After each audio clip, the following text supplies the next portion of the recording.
Welcome to my audio diary. आज है 3 जून 2024 और अभी वक्त है रात के 11:25। छत के ऊपर आया था सुसु करने के लिए। आज मैं सोच रहा था रिकॉर्डिंग नहीं करेंगे, लेकिन मैंने सोचा, फिर मैंने तय किया कि नहीं यार, कर देते हैं रिकॉर्डिंग। तो आज आज तो सब कुछ ठीक था। पता नहीं मुझे पढ़ने की जो पढ़ने की जो लत लगी थी वो छूट रही है, क्योंकि पढ़ने की तो लत इतनी भी लॉन्ग लगी नहीं है, तो छूट रही है। फिर से हम कल कोशिश करेंगे। फिर से आज करीब करीब बहुत कम पढ़ाई हुई है, कब लगभग 1.5 घंटे। सबसे बुरी बात यह है कि मुझे पढ़ने की मुझे खुद को पुश करके बिठाना होता है खुद को पढ़ने के लिए। लेकिन पढ़ेंगे यार, ज़रूर पढ़ेंगे। और 2-3 रिकॉर्डिंग जो थे मई महीने के, वो अपलोड हो गए हैं। शायद मैंने बोला 3 मई, नहीं 3 जून ही है। पता नहीं क्या बोला, 3 मई या 3 जून। खैर छोड़ो, जून ही बोला होगा। तो आज एक कुछ बात बताता हूँ कि आज मैं पढ़ रहा था कृष्णमूर्ति को।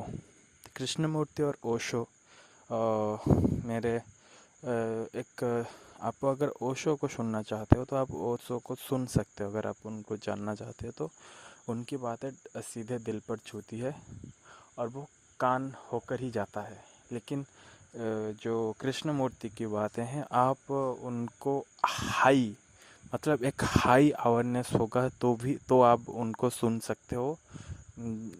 वो जब सुन सकते हो, जो कि आपके दिल तक पहुंचेगा। नहीं तो आपको उनकी सारे काम को पढ़ना होगा, क्योंकि आप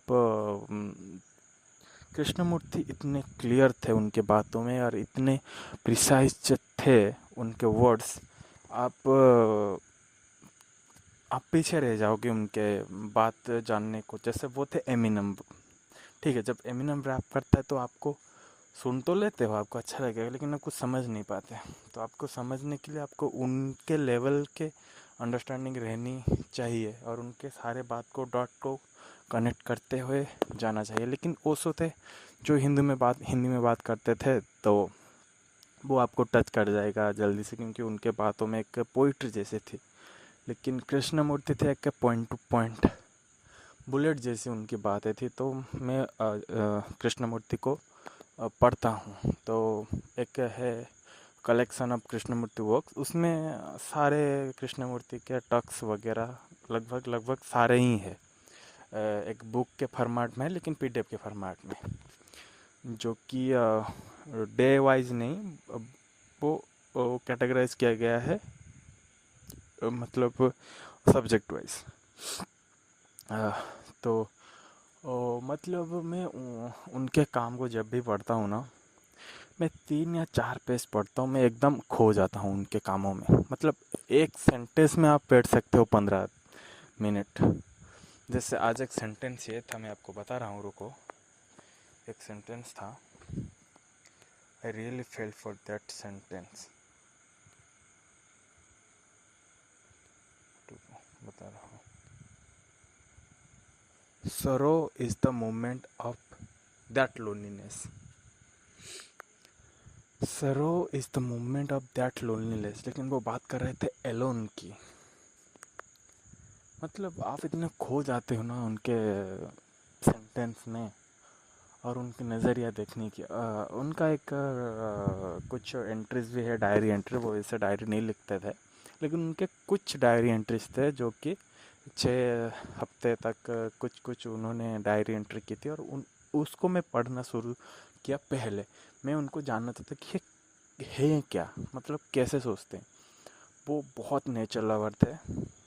मतलब 3 डायरी एंट्री से मुझे जो पता चला, मतलब 6 या 7 पेज ही मैंने पढ़ा होगा।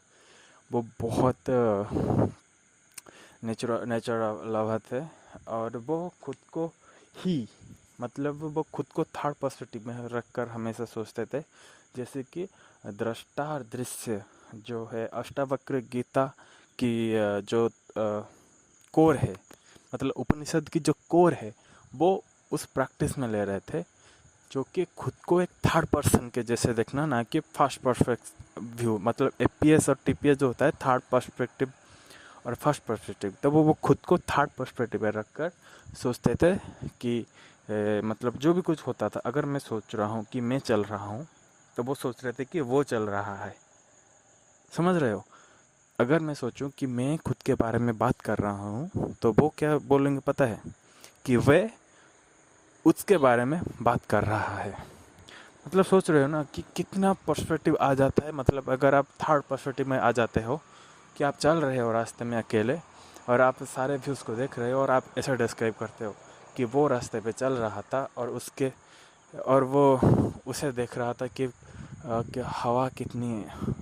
हवा के ऊपर डिस्क्राइब कर रहे हैं, उसके ऊपर डिस्क्राइब कर रहे हैं। और मैं भी जब ओशो की अष्टावक्र गीता एक सीरीज़ है, वो भी मैं अभी सुन रहा हूँ उसका।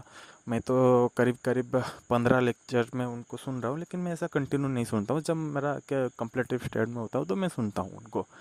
तो उसमें वो बात किए गए हैं कि आपको दृष्टा, दृश्य और दर्शक से परे होकर आप जब देख रहे हो किसी दृश्य को, तो आप दृश्य को देखने के साथ साथ दृष्टा को भी देख लो।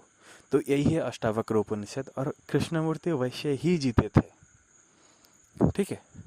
तो ओशो ने भी कहा है कि अष्टावक्र मतलब कृष्णमूर्ति थे मॉडर्न अष्टावक्र। तो मुझे बहुत फैसिनेट किया, अगर मैं स्पिरिचुअल लाइन में आऊँ तो मुझे अष्टावक्र गीता ही मुझे बहुत फैसिनेट किया। अष्टावक्र गीता को मैंने पहले सुना था संदीप माहेश्वरी स्पिरिचुअलिटी, उनके जो चैनल पर है वो उस पर अपलोड किए थे, मैंने वहाँ पर सुना। फिर उसके कमेंट सेक्शन में मुझे मिला कि अगर बेहतर अंडरस्टैंडिंग के लिए आप ओशो के अष्टावक्र डिस्कोर्स सुन सकते हो। मैं उधर गया, ये बहुत 2-3 साल पहले की बात मैं कर रहा हूँ, जब लॉकडाउन चल रहा था। तो और जय कृष्णमूर्ति को मैं संदीप माहेश्वरी के एक वेबसाइट पे इसके थ्रू जाना था कि जय कृष्णमूर्ति कौन थे और उनके फिलोसफी वगैरह। लेकिन मैं ओशो को जानता था, लेकिन उनके बारे में कुछ इतना अच्छा खास व्यू नहीं था। लेकिन जब मैं उनका डिस्कोर्स सुना तब मुझे पता चला कि वो क्या है। हाँ, कुछ बातें मैं उनसे सहमत नहीं हूँ, लेकिन सहमत होना नहीं होना ये उनकी बातें नहीं है और मेरी बातें नहीं है। उनके कहने की तरीका है ऐसा है कि आप इतने डिप्लोमेटिक आंसर देते हैं कि आपको कोई भी सुराग नहीं छोड़ते। लेकिन ओशो को ओशो आप ओशो को गुरु के रूप में मानकर उनसे समर्पित होना। मैं बातें बहुत कर सकता हूँ ओशो कृष्णमूर्ति के बारे में, उनके फिलोसफी के बारे में, और मैं उतना लायक हूँ भी नहीं। तो आप ऐसा ही है। तो मैं यही बातें बोलना चाहता था। ओशो के पास आप समर्पण कर सकते हो, और कृष्णमूर्ति कहते हैं कि आप किसी के पास समर्पण ना करो। आप ये उन दोनों के मतलब कृष्णमूर्ति थे, there is no teacher, there is no authority. और ओशो बोलते थे teacher is the only authority. और आचार्य प्रशांत बोलते हैं कि there is no authority except truth and the teacher who taught truth. तो इन तीनों की बातों में बहुत सिमिलरिटी है। आप डिफरेंस में मत जाओ, आप सिमिलरिटी पे जाओ तो जीवन अच्छा रहेगा, और आप बैलेंसिंग में जाओ। तो मैं अपने हार्ट और ब्रेन को बैलेंस के लिए मैं कृष्णमूर्ति और ओशो दोनों को सुनता हूँ। मुझे दोनों पसंद है। तो जब हार्ट नहीं मानता ओशो को, तो मैं कृष्णमूर्ति को पढ़ता हूँ जो ब्रेन मान लेता है, और जब कृष्णमूर्ति की बात ब्रेन नहीं मानता तो मैं ओशो को सुन लेता हूँ जो हार्ट मान लेता है। तो बस यही बैलेंसिंग चीज़ है मेरे पास। लेकिन अभी पढ़ाई की दौर है, तो ये सब चीज़ें करने के लिए मैं बाद में भी कुछ कर सकता हूँ। लेकिन अब मैं चलता हूँ, कल सुबह जल्दी उठकर पढ़ाई भी करनी है। तो चलो, बाय।